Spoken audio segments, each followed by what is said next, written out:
Hello YouTube, I'm the Raging Beard, and this is just a little video to show you how I mount a H shifter to the Placeit Challenge using the G29. Obviously the G920 will work as well. Other steering wheels might work, and I'll show you the solution I have. You'll know for yourself it'll work with whatever setup you've got, but it's easy, it's cheap, and it allows you to have it either side, higher or lower, and just a realistic position for your gear shift. I've currently got the Fanatec SQ 1.5 on there. I had the one that comes from Logitech, and there's no reason really why Thrustmaster ones wouldn't work. Pretty much any gear shift I suppose would work.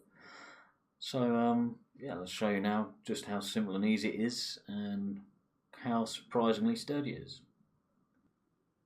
Okay, so here we are sat in the Placeit Challenge. And depending on what you've got, it may work with other cockpits.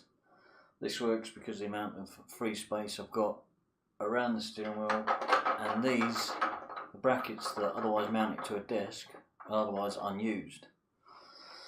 So you're driving, you're fine, you've got your paddles, you want your shifter. I think the one that Placeit sells for this is just a bar that comes out here, mounts the shifter here. Well, instead of that, I've just got a piece of MDF here. I literally slot this in, slot that in there, and tighten these up,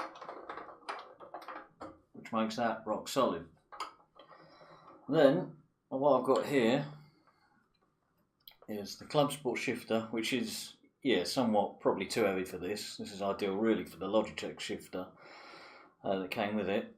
And all I've done is I mounted it bits of MDF there, bolted onto this piece here is what they call, I believe, a hat mount that would usually go on top of a pole for a speaker, and it's upside down.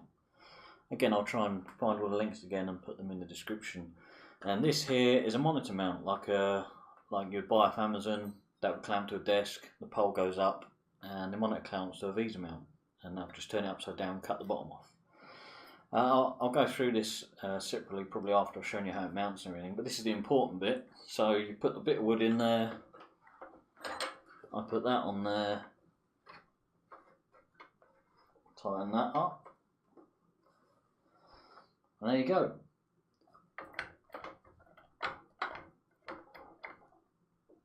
That's surprisingly sturdy, and obviously this is extremely heavy compared to the Logitech. So with the Logitech, which you're more than likely going to have if you've got this steering wheel, it works a lot better. I mean, it still works great with this, and like I've said with the steering wheel in the Placeit Challenge review, when you're in virtual reality, the movement there is, you tune out anyway, and you're perfectly fine reaching for this.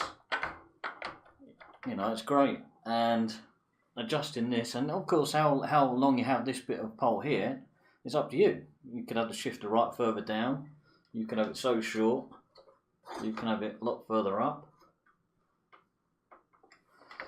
And if you're using the Logitech one, you can hard mount it with a couple of bolts, or you can literally just clamp it on, and that's sturdy enough. If you just clamp it on, you can undo the two things that hold it and mount it on here. So you can have it higher up. So if you're doing maybe rallycross, and there is a little easy cheap mod that takes seconds to swap that between sequential or not, you can have it there for your rallycross. And likewise, if I want to swap sides, it's easy, right? So I'm in a left-hand drive car here, but I like to keep it realistic. So if I am in a right-hand drive car, give that a little twist, that comes off. I literally loosen those, two bolt clamps on here, slide the bit of wood through, tighten it up, move this over and put it on the other side. And it takes less than a minute. And you can just leave it on. You can't leave it on the left side, it gets in the way when you're unfolding this. You can just leave it mounted here if you wanted. Okay, now just to give you a better idea of what's going on here and what I've made.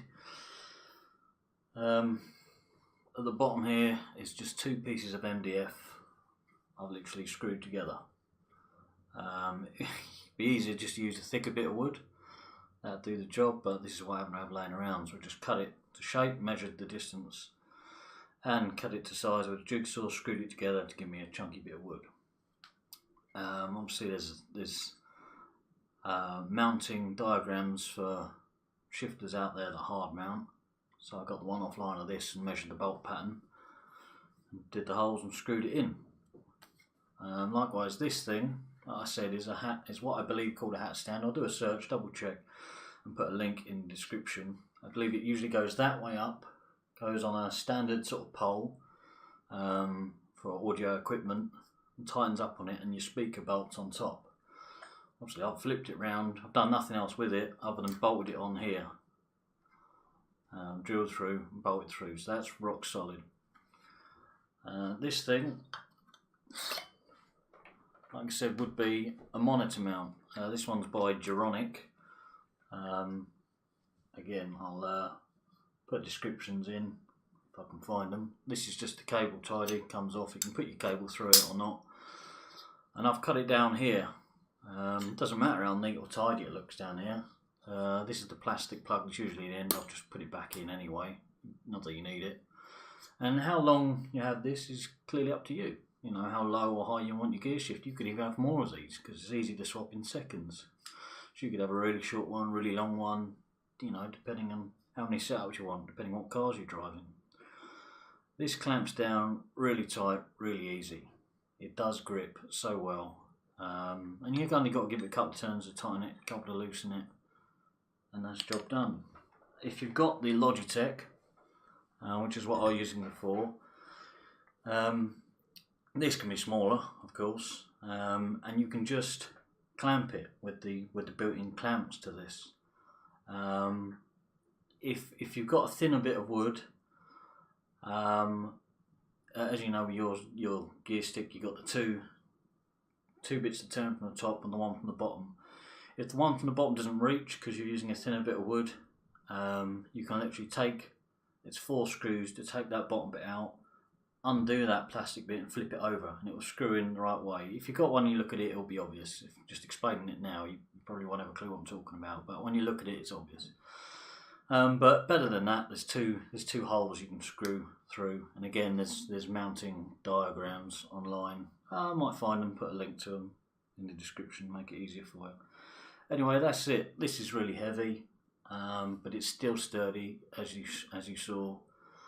With the Logitech, it's even lighter. I can't see why the Thrustmaster wouldn't work the same, and whatever upshifters are out there. There's no reason why it wouldn't work at all. Likewise, this, if you're using a desk, if you're still using a desk rather than any sort of cockpit situation, you just clamp that to your desk. Again, it puts it lower down, it puts it in a much more, you know, much more realistic position, and it is, honestly, it's rock solid on a desk. I'm using this exact same solution for HOTAS. Okay,